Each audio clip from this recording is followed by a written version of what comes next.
আল্লাহ সর্বশক্তিমান প্রিয় বিশ্ববাসী সারা বিশ্ব সকলের কাছে আমার সালাম ও শুভেচ্ছা রইল। সবাই সালাম ও শুভেচ্ছা গ্রহণ করবেন।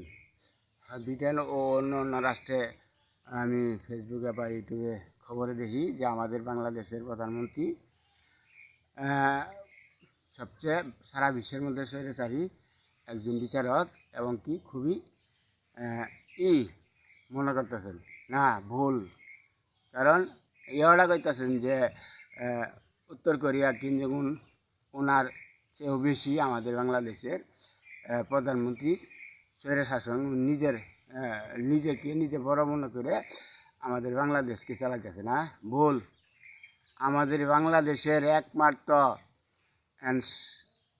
টিকে রাখতে গেলে একমাত্র শেখ হাসিনা ছাড়া আমি কোনো এরম ধরনের কোনো যোগ্যতা ব্যক্তি দেখি না। আমাদের বাংলাদেশের মাননীয় প্রধানমন্ত্রী শেখ হাসিনার উপর যদি কাল কোনো রাষ্ট্রে থেকে কোনো দুর্নীতি বা কোনো প্রকারের কোনো নানান ধরনের গীবত গান, তাহলে আমি মনে করি যে ভালো হবে না।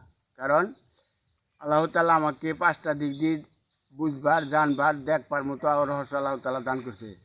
আমার ভিডিও সম্পূর্ণ বুঝে হাইরে তারপরে আমার সঙ্গে বুঝে নেবেন যে আমাদের বাংলাদেশের যে কোন লোক বা কার দ্বারাই বা আমাদের বাংলাদেশের উন্নয়ন হবে, এরম ধরনের যোগ্যতা আমি একমাত্র এই প্রধানমন্ত্রী শেখ হাসিনা ছাড়া আর কাউকে আমি দেখি না। কারণ অন্য অন্য আমলিকের যে ইয়ারা আছে, ওই যে এমপি মন্ত্রীরা যারা আছে, এই সমস্ত বাজেট পাস করছে। এই বাজেট পাস করার পরে যে এই বাজেটগুলো ওরা আত্মসাৎ করছে, এটা কিন্তু শেখ হাসিনা সরকার জানে না। জানে না যেহেতু, যার ফলে ওরা পয়সা করি অতিরিক্ত পাচার করছে বিদেশে এবং কি স্বার্থকর করে তারা টেহা বানাইছে। এটা তো ওই শেখ হাসিনা জানে না কোন খাতে ওরা ফেলাই ওই অন্য অন্য যে করছে, যে কাজগুলো করার জন্য প্রধানমন্ত্রী করছে অনুদান দেওয়ার জন্য, এটা যেমন সংসদ থেকে পাশ করে দিছে, এটা হ্যাঙ্গাও পাশ করে নিয়ে হাইরে তারা কাজগুলো না করে নিজে আত্মসাৎ করে খাইছে। এটা তো ওই সম্পূর্ণ ধরতে পারে নাই তখন। এখন যে ব্যারেস্টার সুমনের যেমন তথ্য ফাঁস করতেছে, ওইরকম ধরনের কোনো লোক ছিল না, সবাই স্বার্থকর ছিল। এখন শেখ হাসিনা কী করবো? যার ফলে আমাদের বাংলাদেশে এরকম ধরনের দুর্নীতি হয়েছে। এই দুর্নীতি হয়েছে একজন সততা বিচারক হিসেবে আমাদের বাংলাদেশের প্রতিটা জিনিসে যে জিনিস ফাঁস করতেছে তাদের আর কি তুলে ধরতেছে। তাহলে আবার স্বৈরশাসন কী করে হয়? যে কয় যে আমাদের বাংলাদেশের প্রধানমন্ত্রী শেখ হাসিনা স্বৈরশাসন, ভুল হবে। কারণ আমার ব্যক্তিগত অনুযায়ী বুঝতেছি যে আমাদের বাংলাদেশের মানুষের কল্যাণের এবং কি দেশের উন্নয়নের জন্য, আমার বাংলাদেশের মানুষের সুখের জন্য একমাত্র শেখ হাসিনা সরকারই প্রয়োজনীয় বা এবং কি দরকার। উনি ছাড়া আমাদের বাংলাদেশে ধরে রাখার মতো বা টিকে রাখার মতো আমি এরম ধরনের নেতা বা এরম ধরনের যোগ্যতা, এরম ধরনের মেধাবী, এরম ধরনের সাহসী কোনো দেখি না, প্রার্থী দেখি না যে আমাদের বাংলাদেশটা টিকে রাখার জন্য। তাহলে ওই বাইরে থেকে বিভিন্ন রাষ্ট্র থেকে নানান ধরনের হুমকি বা দুর্নীতিবাজ বানায় আমাদের বাংলাদেশের উপর চাপ সৃষ্টি করেন। কারণটা কি? আমাদের বাংলাদেশের মাননীয় প্রধানমন্ত্রীর উপর যেন কোনো রাষ্ট্র থেকে কোনো ধরনের মিথ্যাবাদী না আসে। আর ওই যে এরকম তাছি যে অমুক চাপ সৃষ্টি করতেছে, গ্রেপ্তার হবো, ফল নেবো, ভুল। এই সমস্ত বাইরে থেকে যদি কাল কেউ সম্প্রচার করেন, সম্প্রচার করে কোনো লাভ হবে না। আর এই যে এটাও দেখি যে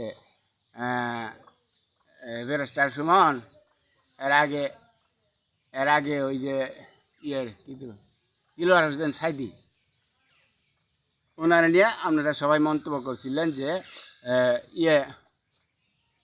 সুমনে দিলওয়ার হোসেন সাইদিকে উনি ফাঁসি দিছে বা ওনার বিপক্ষে থেকে এরম ধরনের কার্যকলাপ করছে। কে আপনারা এতই বড় মনে করতেছেন দিলওয়ার হোসেন সাইদিকে? দিলওয়ার হোসেন সাইদি যেদিনকে এত বড় ক্ষমতাশীলী থাকতো, তাহলে জেলখানায় থাকি হাইরা ও কিছু নাই নজির দেওয়া হইল না? বা জেলখানায় থাকি ওরা আটকাবো কীভাবে জেলে? হ্যাঁ, এত বড় বক্তা, এত বড় শক্তিশালী, এত বড় রহস্যবান আমনে করি, যে নাহি আল্লাহর ভক্ত লোক সে কোনোদিনও অন্যায় করতে পারে না, আর তাকে তার উপর কোনো এরকম ধরনের ফাঁসি দিতে পারে না। যদি ফাঁসি দেয় তাহলে যাই না হই না ফাঁসি দিতে হবে।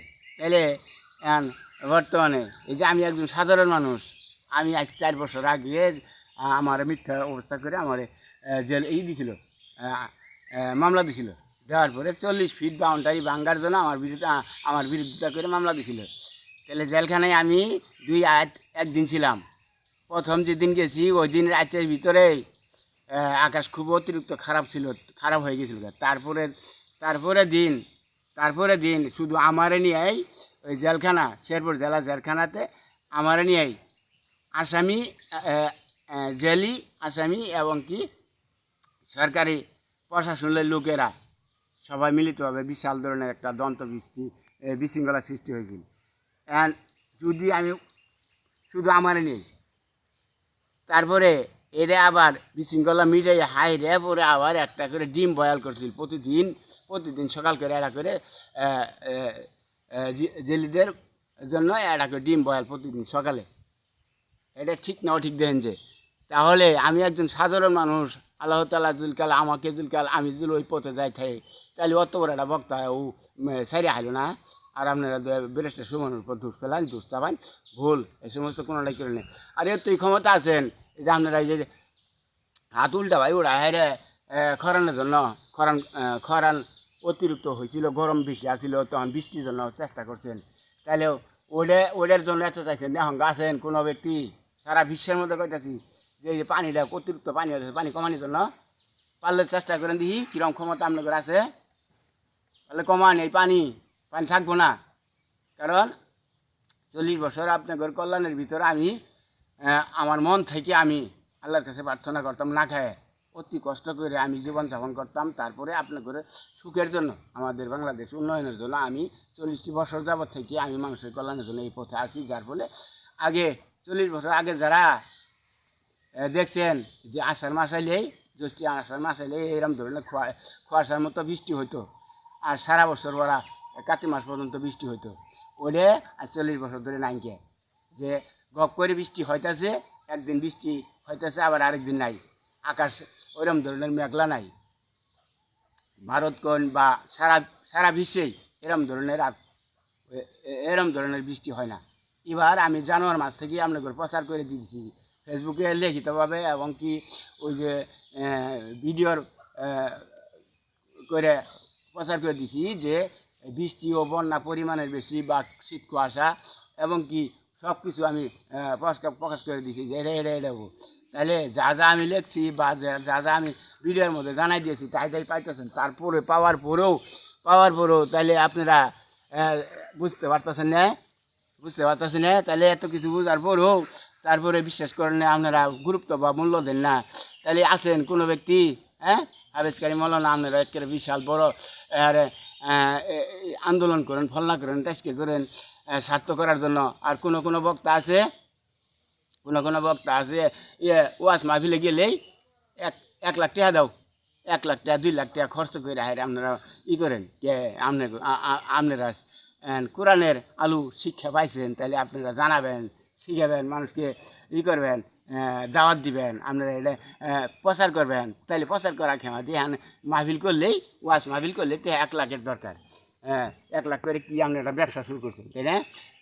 যাই হোক, বেশি কিছু কবার চাই না। হ্যাঙ্গা বর্তমান আপনাদের কাছে আমার এটাই দাবি যে আমাদের বাংলাদেশে যদি কেউ কোনো ওইরকম ধরনের ক্ষমতাশীল থাকেন তাহলে চেষ্টা করেন, তা নাহলে পরিমাণের বেশি বন্যা হবে। এই বন্যায় আমাদের দেশের অতিরিক্ত ক্ষতি হবে। আবার আমাদের এই যে শস্যপুর ইউনিয়ন, সারা দেশে তো বন্যা কম বেশি হইতে আছে। শস্যপুর ইউনিয়নের যখন আমার এই জায়গাতে পরিমাণের বেশি যখন বন্যা হবে, তখন হয়তো আমি আল্লাহ তাআলার কাছে প্রার্থনা করব যাতে এই আকাশ পরিষ্কার হয়ে যায়, বন্যা থেকে বঞ্চিত হয়। এর আগে যেই পর্যন্ত শস্যপুর ইউনিয়নে আমি যেই জায়গাতে বাস করতেছি, এই জায়গাতে জীবন্ত পানি আমি না দেখবো, এ পর্যন্ত আকাশের দিয়ে আমি লক্ষ্য করবো না। আকাশ আর পরিষ্কার হবে না এতদিন এই অবস্থা করে বৃষ্টি ও থাকবো, আকাশ মেঘলা থাকবো।